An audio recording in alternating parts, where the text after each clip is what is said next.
take some of the pressure off for me to be like, oh man, we talked for 45 minutes. Yeah.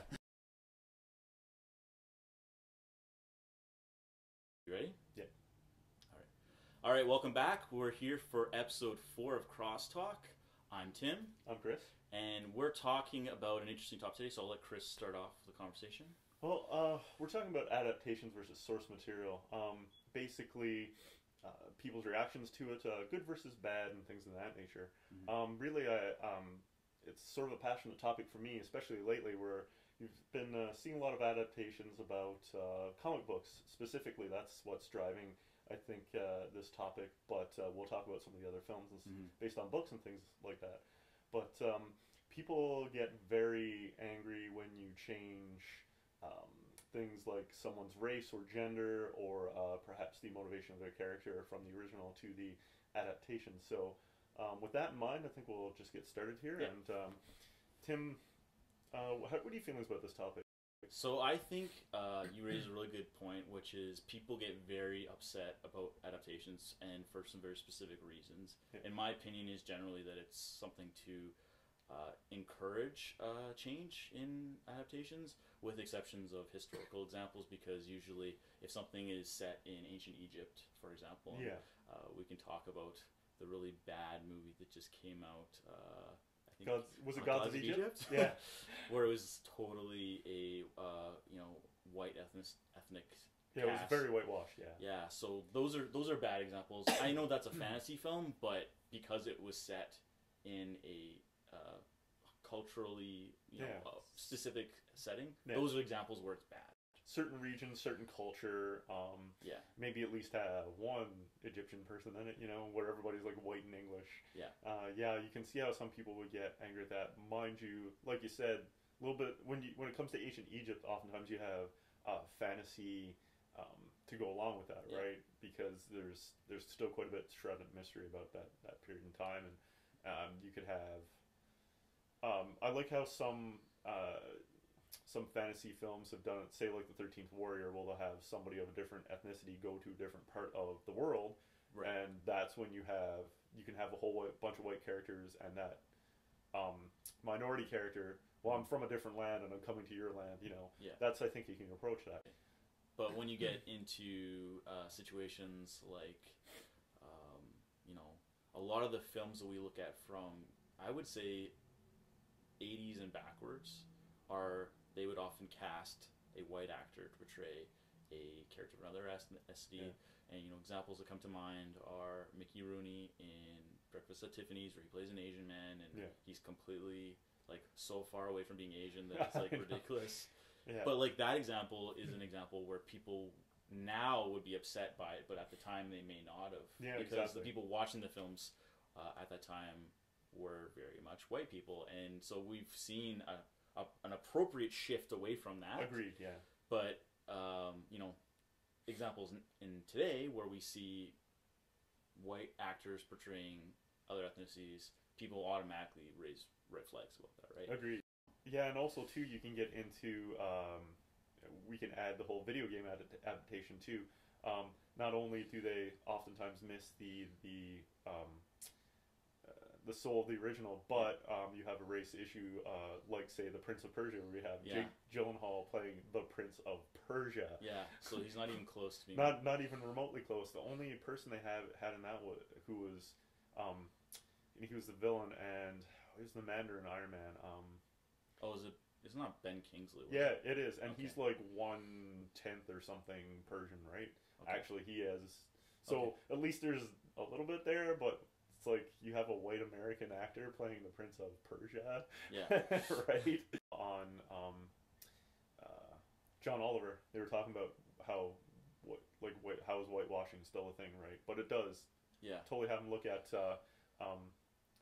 what was that one with Bradley Cooper, and you reviewed it recently. Bradley Cooper and Aloha. Aloha, yeah. Emma Stone plays a Hawaiian. A Hawaiian, yeah. Doesn't really look like a Hawaiian. Yeah. Yeah, so that still happens. They even did use the Breakfast at Tiffany's example, and they had some critic reviews of it. It's like, of his performance, and they were really, like, critics liked it. And you just never get away with that far of a of a performance nowadays, right? Yeah.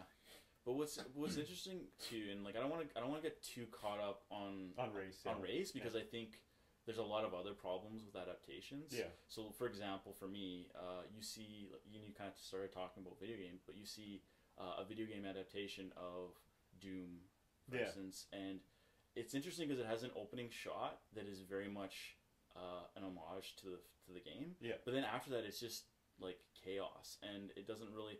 It just becomes like this action horror movie that has nothing to do with its source material. I don't know. It's like they took the video game and said, "Hey, let's make something like Alien '77." Like, you know what I mean? And it just didn't. You like this has no. I think that's happens a lot with video game adaptations where they see the game and they say, well, the overall like the 30,000-foot view sounds awesome. Let's make a completely different film and slap that on it for a built-in audience, and they just lose the spirit of the original. Which is too bad, but unfortunately, I have high hopes for Assassin's Creed. I really do, because I really do. So the games do tend to get repetitive, but I do really like the story behind it. I think it's very interesting and worth exploring. And I think that they could do a pretty good version of it. Like, I mean, they'd have Michael Fassbender in it. He is a pretty good actor, so here's hoping, right? Yeah, and it could go over. I mean, then you get examples, and again, this goes like back to the 90s, but you get examples like Wing Commander, where it was made by the guy who made the games. So, I mean, sometimes it's just the wrong person is responsible for the story, and then that's what causes the adaptation to just go south. Yeah, exactly. But I think for me, what the examples that I see that are like the worst are when people take a cartoon or a television show and then they try and convert it to a film. Yeah. And most of the time it fails horribly because the content is so particular already. It's suited to a certain format.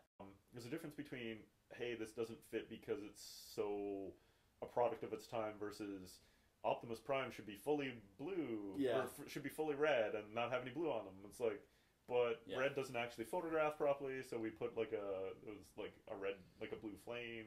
Yeah, made shifts to the character based on something that fits like the medium. It's a transfer between the medium that sometimes you have to take things like change things up for, or like a sweeping epic of books where there's no way you can fit it all into one movie or even several movies that you do have to cut things off. Right, so good example of that. Well, actually, there's a ton, but the good example of that is the Harry Potter film series. Exactly. There's 7 books and there's 8 film adaptations, and those books are a good, chunk of story with minor characters and venues and all these things. And you'll often hear people who are fans of the books say, "Oh, they left out this, they left out that." Exactly. But the reality is, you can't fit everything in and make it make sense.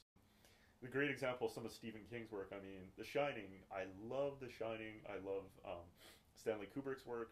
It was an excellent film. It was an excellent made film. But I know a lot of people who are really big Stephen King fans, and they don't like that movie at all because it's not close enough to the book. Yeah. Well, it's interesting about Stephen King because he has greenlit lots of examples, and he has just totally discarded and said, like, I do not accept this as canon in this, like, my, like any of the Children of the Corn, they're all terrible. Yeah. They're just all awful. But like, what's one example I think of? I think he said The Mist. They actually made it better. The ending. Yeah, the ending. He's like, his quote was, "I wished I had thought of that ending." Yeah. Which is like, wow. Which is pretty good. It's great, yeah. Considering, like, I apologize, I can't remember. I really liked that movie, but I can't remember. And I have a black and white cut on the second disc. I can't remember if people have like critically like panned it or people. I think more or less it got good reviews. I think so. How well it did in the theater, I don't think it did crazy well, but well enough. So it's one of those movies that eventually got a cult following. Yeah, I think so. But I think more of once it was, especially like I said, the black and white cut makes it feel like an old school horror, 50s horror, very because they use a lot of practical effects. Yeah. So very contained monster movie from the 50s. So I highly recommend the black and white cut. So what he's doing to create a story is he's trying to create a story within the context of his tools and his and how he sees it, how he wants. Like he's adding his voice to the material, right? Because otherwise, if he just creates a exact replica, a la The Watchmen, for example. Yeah, yeah. Which, okay, I like the Watchmen movie. I did, but again, most people don't like it because but I know a lot of people. Yeah, it's like an exact replica of the graphic except they changed one really, really good thing, that dumb alien thing that they wrote. Oh yeah, that's where right. they kidnap all the scientists and artists and then right. make that alien. I never really liked that in the book, and in the movie they changed it up Dr. Manhattan. and to be Dr. Man, and I found it made a lot more sense personally. I think the overarching thing that really I think gets to me a lot is the idea that you can't change up, and comic books are the worst for this. Yeah. You can't change up the gender, you can't change up the race. Like Johnny Storm in Fantastic Four remake. Yeah. I mean, mind you, this latest one that just came out, mind you, it's not a good film for a lot of reasons, mostly studio interference, but yeah. But people complain about Michael B. Jordan because he's black. Yeah. And Johnny Storm's white in the comic books. Yeah. How is this a big deal at all? It becomes a scapegoat for the movie failing. But they're brother and sister, and you're like, so he's adopted. Who cares? Or maybe she's adopted. Like, or maybe she's adopted. Or they're both adopted. Or they're both adopted. Or like mom's white, dad's black, then they're mixed race children. Yeah, which like, happens all the time. Exactly. So how is this an issue? It isn't. Or like Superman doesn't kill. Well, he was pretty violent in his early iterations in the 30s when he was a brand new character. Like he was anti-police even, and he's a completely different character. Plus, you've had so many different takes on these characters over the years. You're almost bound to find a version that is close to the film adaptation, and maybe that's what they used as a source material.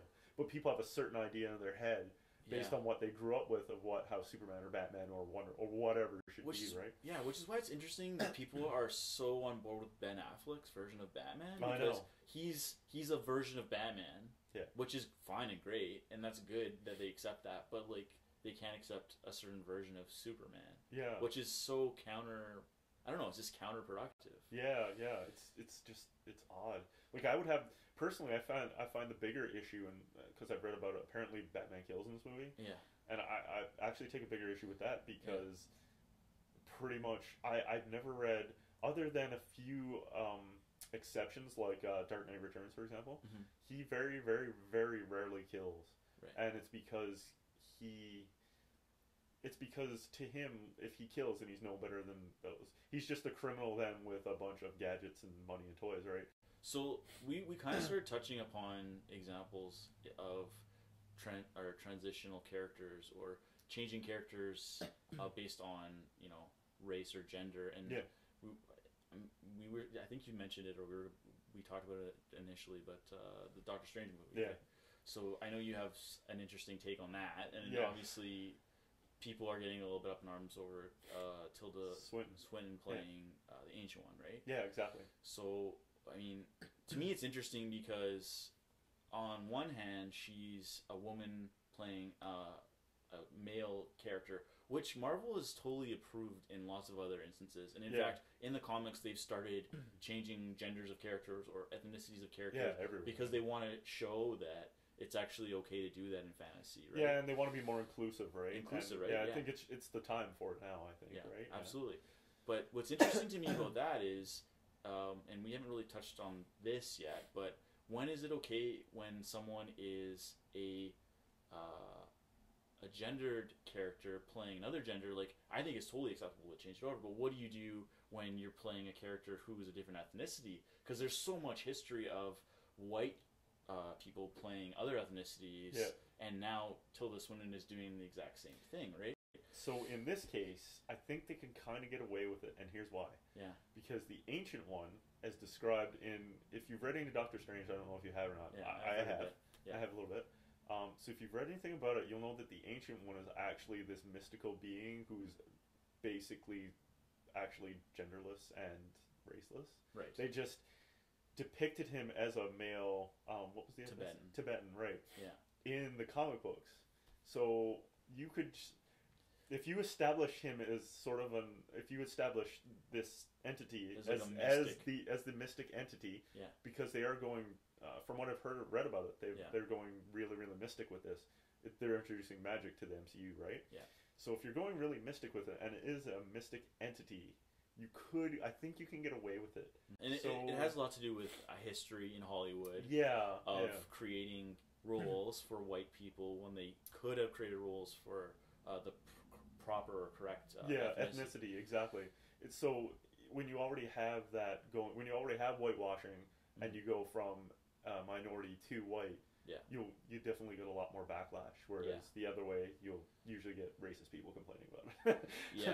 And like okay, so good examples for me are M. Night Shyamalan's The Last Airbender. Oh my god, which is like crazy because he is another ethnicity, and then he casts. He whitewashed the whole thing. Like except for the guy from Slumdog Millionaire, wasn't it? Yeah, but he wasn't even the right ethnicity for the. No, he wasn't, because it's a Japanimation adaptation. Right? Yeah, well, and they're representing all these Asian and Native cultures, so it's like. Well, Middle Eastern too, but like they're in all these areas that like none of the cast would you'd find those types of people. So it's just it like blows my mind. Also, too, it's not like the people that he cast as the leads were huge names.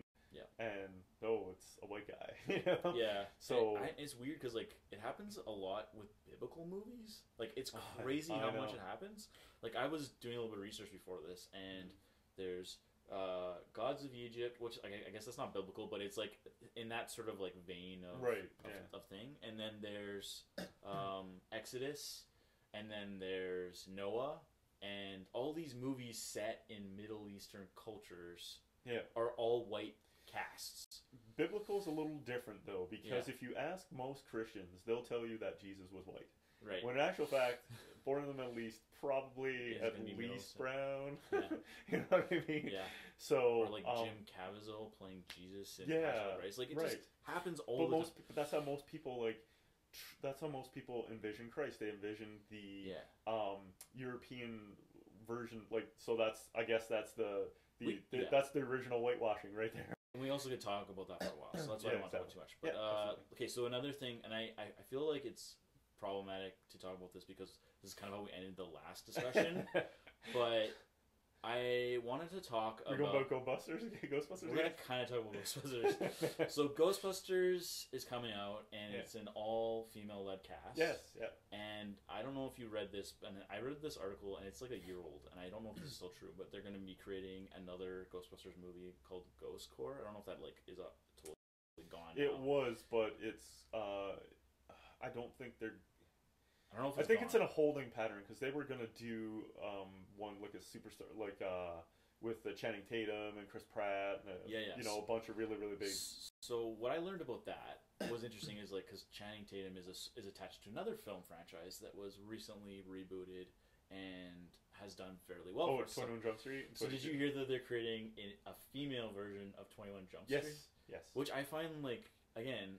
It's problematic because you're trying to create a core audience and saying, well, you're not going to like this because it's for guys only, so we'll create a female version of it for you. See, that's the thing, though. I don't know that it's really for guys only. And that's my point. Yeah, I don't think it is. And going into it, all you have to do is just say, okay, it's in the same universe and it's just happening elsewhere. Happening in the same town, or... Yeah. You know what I mean? Yeah. Like it's an interesting... We're a block... In fact... They could get really meta and make it really even funny if they could reference the original two films and make jokes about how we could be derivative or something like that. Right? Yeah. They could get really meta and it could get really funny. That's where it's awesome. That's where I get excited because you're like, okay, now we're being self-referential and we're making fun of it and we're talking about all these issues at the same time. Yeah. But when you start to hear people say, well, this isn't our core audience, and this is actually suited for these people and these genders and these. Oh, I see. Yeah. That's where I'm like, really? Why can't you just like market it to everybody? Why do you have to have? I see where you're going. Yeah. Why do you have to have a certain audience fit into a box that then we can make a movie around that and like square peg round hole it? Right? Yeah. I agree with you. Just make the film and market it to everybody because men and women can both enjoy it. Yeah, it doesn't have to find the comedy funny. Like, it doesn't have to be just for one gender. It doesn't have to be exactly. Anyway, so that's I completely agree. Yeah. No, I can see it.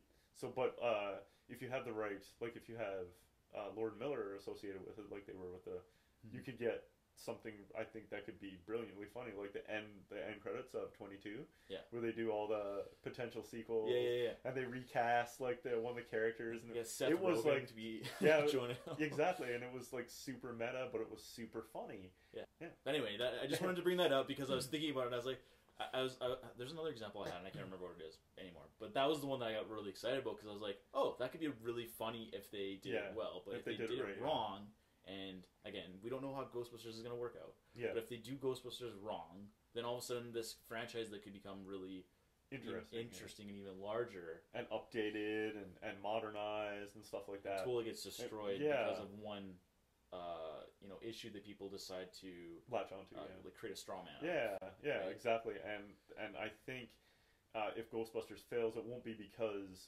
they have an all female cast. It will be because it's poorly written or poorly directed or any number of issues that any other film in the history of time could have. You know what I mean? Right.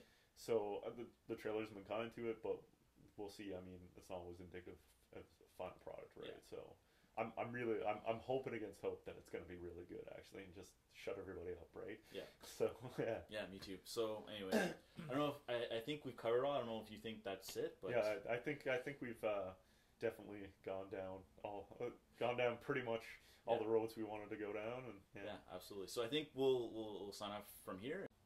Like this video, share some of our opinions. Perhaps disagree to have maybe any more examples of adaptations that you think maybe miss the spirit of the original, or are there any other things that maybe makes you mad when people criticize that that they change the core characters. Feel free to like the video, comment, and even better, subscribe to the channel. Until next time. I'm Tim. I'm Chris. And this is Crosstalk. Oh, we nailed it that time.